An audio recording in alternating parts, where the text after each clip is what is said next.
हर हरन्तमनुयान्ति देवा विश्वस्येशं वृषभध्वजं तं गङ्गाधरं चन्द्रकलावतंसं भजेऽहमीशं शरणं व्रजामि त्रिलोचनं नीलकण्ठं प्रसन्नं भस्मगरागं भुजगाभिरामं पिनाकपाणिं गिरिजासमेतं भजेऽहमीशं शरणं व्रजामि कैलासशैलस्थितमप्रमेयं देवाधिदेवं जगदेकनाथं सुरासुराराधितपादपद्मं भजेऽहमीशं शरणं व्रजामि दिगम्बरं व्याघ्रकृतिं वसानं नागेन्द्रहारं वरदं महेशं भक्तप्रियं भक्तजनैकबन्धुं भजेऽहमीशं शरणं व्रजामि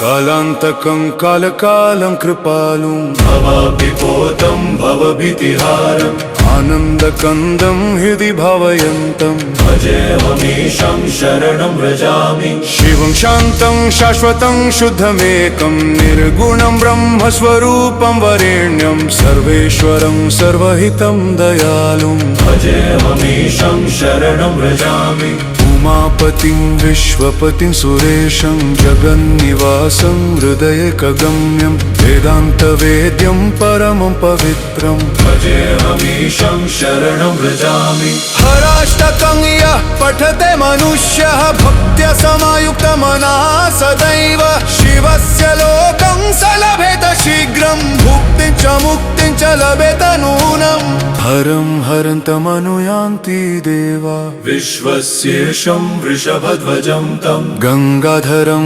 चन्द्रकलावतंसं भजेऽहमीशं शरणं व्रजामि त्रिलोचनं नीलकण्ठं प्रसन्नं भस्मगरागं भुजगाभिरामं पिनाकपाणिं गिरिजासमेतं भजेऽहमीशं शरणं व्रजामि कैलासशैलस्थितमप्रमेयं देवाधिदेवं जगदेकनाथं सुरासुराराधितपादपद्मं भजेऽहमीशं शरणं व्रजामि दिगम्बरं व्याघ्रकृतिं वसानं नागेन्द्रहारं वरदं महेशं भक्तप्रियं भक्तजनकबन्धुं भजेऽहमीशं शरणं व्रजामि कालान्तकं कालकालं कृपालुं भवाब्धिपोतं भवभीतिहारम् आनन्दकन्दं हृदि भावयन्तं भजेऽहमीशं शरणं व्रजामि शिवं शान्तं शाश्वतं शुद्धमेकं निर्गुणं ब्रह्मस्वरूपं वरेण्यं सर्वेश्वरं सर्वहितं दयालुं भजेऽहमीशं शरणं व्रजामि उमापतिं विश्वपति सुरेशं जगन्निवासं हृदयैकगम्यं वेदान्तवेद्यं परमपवित्रं भजेऽहमीशं शरणं व्रजामि हराष्टकं यः पठते मनुष्यः भक्त्या समायुक्तमनः सदैव शिवस्य लोकं स लभेत शीघ्रं भुक्तिं च मुक्तिं च लभेत नूनम् हरं हरन्तमनुयान्ति देवा विश्वस्येशं वृषभध्वजं तं गङ्गाधरं चन्द्रकलावतंसं भजेऽहमीशं शरणं व्रजामि त्रिलोचनं नीलकण्ठं प्रसन्नं भस्मगरागं भुजगाभिरामं पिनाकपाणिं गिरिजासमेतं भजेऽहमीशं शरणं व्रजामि कैलासशैलस्थितमप्रमेयं देवाधिदेवं जगदेकनाथं सुरासुराराधितपादपद्मं भजेऽहमीशं शरणं व्रजामि दिगम्बरं व्याघ्रकृतिं वसानं नागेन्द्रहारं वरदं महेशं भक्तप्रियं भक्तजनकबन्धुं भजेऽहमीशं शरणं व्रजामि कालान्तकं कालकालं कृपालुं भवाब्धिपोतं भवभीतिहारम् आनन्दकन्दं हृदि भावयन्तं भजेऽहमीशं शरणं व्रजामि शिवं शान्तं शाश्वतं शुद्धमेकं निर्गुणं ब्रह्म ब्रह्मस्वरूपं वरेण्यं सर्वेश्वरं सर्वहितं दयालुं भजेऽहमीशं शरणं व्रजामि उमापतिं विश्वपतिसुरेशं जगन्निवासं हृदयकगम्यं वेदान्तवेद्यं परमपवित्रं भजेऽहमीशं शरणं व्रजामि हराष्टकं यः पठते मनुष्यः भक्त्या समायुक्तमनः सदैव शिवस्य लोकं स लभेत शीघ्रं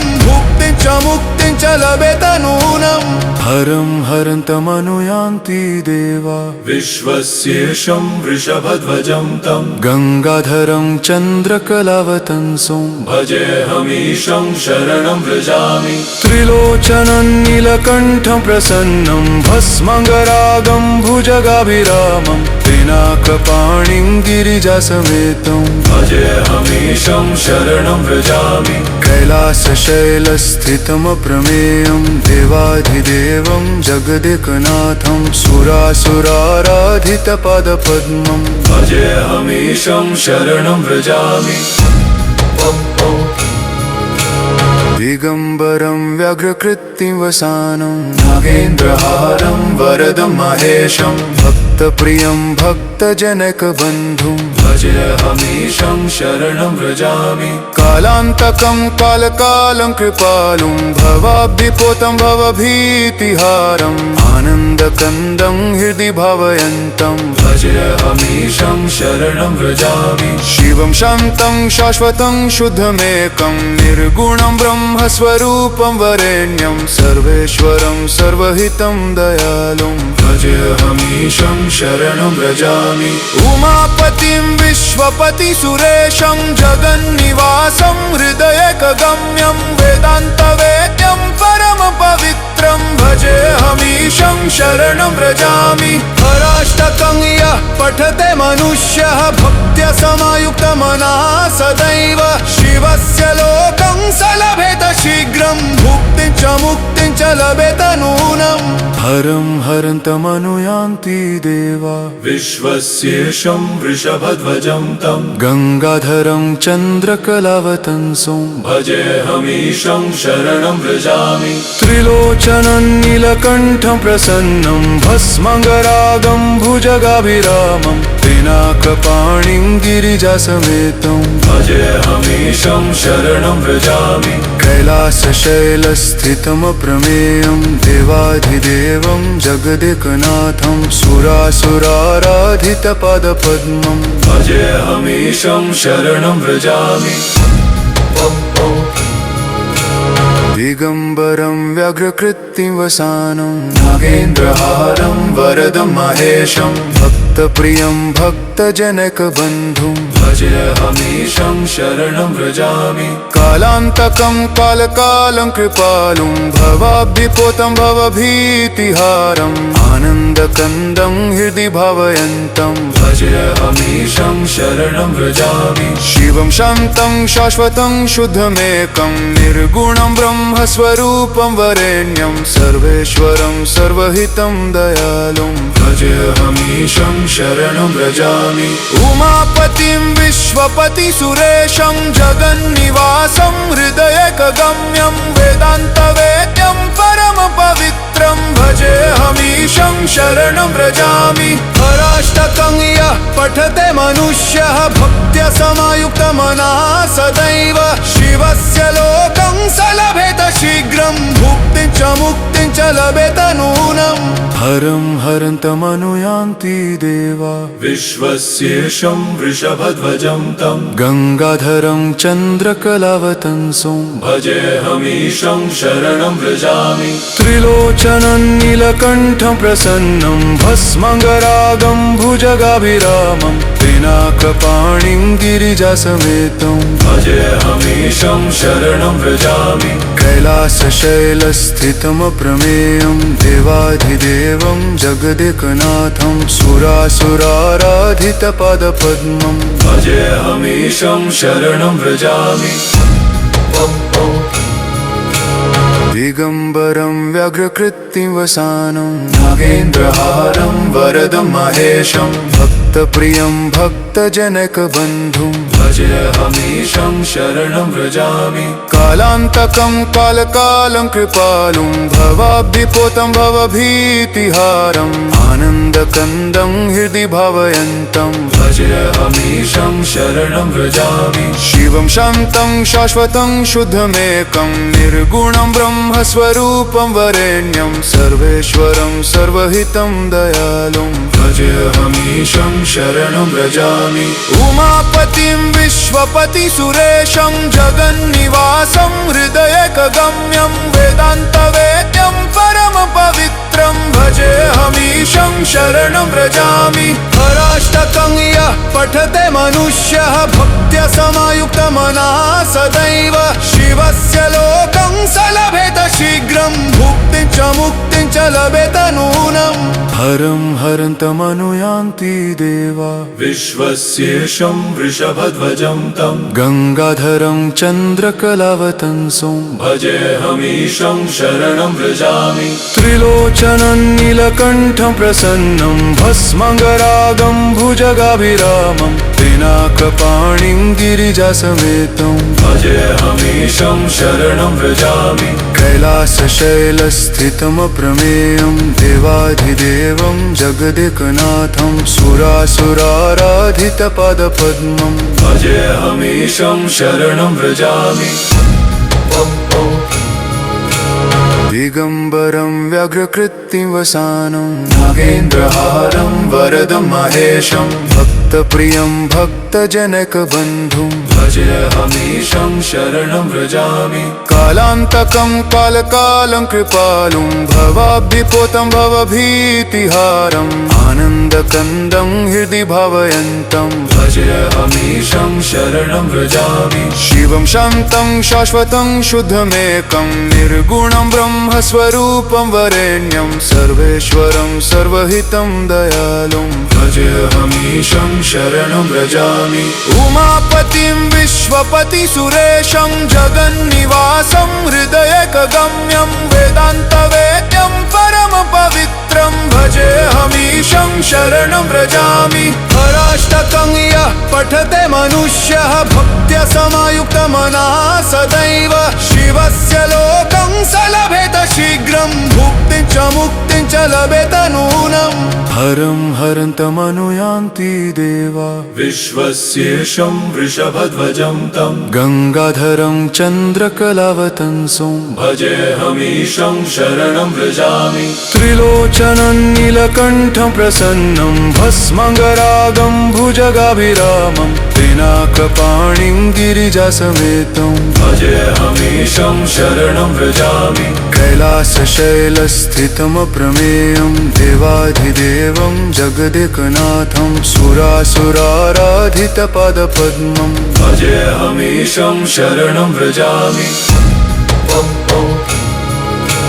दिगम्बरं व्याघ्रकृत्तिं वसानं नागेन्द्रहारं वरदं महेशं भक्तप्रियं भक्तजनकबन्धुं भजेऽहमीशं शरणं व्रजामि कालान्तकं कालकालं कृपालुं भवाब्धिपोतं भवभीतिहारम् आनन्दकन्दं हृदि भावयन्तं भजेऽहमीशं शरणं व्रजामि शिवं शान्तं शाश्वतं शुद्धमेकं निर्गुणं ब्रह्मस्वरूपं वरेण्यं सर्वेश्वरं सर्वहितं दयालुं भजेऽहमीशं शरणं व्रजामि उमापतिं विश्वपतिसुरेशं जगन्निवासं हृदयकगम्यं वेदान्तवेद्यं परमपवित्रं भजेऽहमीशं शरणं व्रजामि हराष्टकं यः पठते मनुष्यः भक्त्या समायुक्तमनः सदैव शिवस्य लोकं स लभेत शीघ्रं भुक्तिं च मुक्तिं च लभेत नूनम् हरं हरन्तमनुयान्ति देवा विश्वस्येशं वृषभध्वजं तं गङ्गाधरं चन्द्रकलावतंसं भजेऽहमीशं शरणं व्रजामि त्रिलोचनं नीलकण्ठं प्रसन्नं भस्मङ्गरागं भुजगाभिरामं पिनाकपाणिं गिरिजासमेतं भजेऽहमीशं शरणं व्रजामि कैलासशैलस्थितमप्रमेयं देवाधिदेवं जगदेकनाथं सुरासुराराधितपादपद्मम् भजेऽहमीशं शरणं व्रजामि दिगम्बरं व्याघ्रकृत्तिवसानं नागेन्द्रहारं वरदं महेशं भक्तप्रियं भक्तजनकबन्धुं भजेऽहमीशं शरणं व्रजामि कालान्तकं कालकालं कृपालुं भवाब्धिपोतं भवभीतिहारम् आनन्दकन्दं हृदि भावयन्तं भजेऽहमीशं शरणं व्रजामि शिवं शान्तं शाश्वतं शुद्धमेकं निर्गुणं ब्रह्मस्वरूपं वरेण्यं सर्वेश्वरं सर्वहितं दयालुं भजेऽहमीशं शरणं व्रजामि उमापतिं विश्वपतिसुरेशं जगन्निवासं हृदयकगम्यं वेदान्तवेद्यं परमपवित्रं भजेऽहमीशं शरणं व्रजामि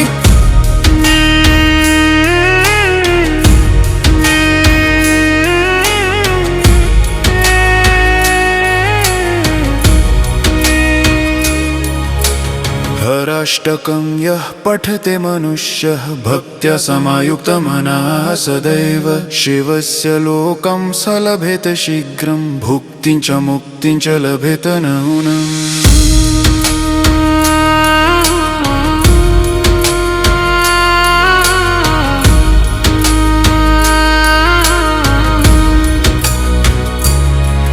इति हराष्टकम्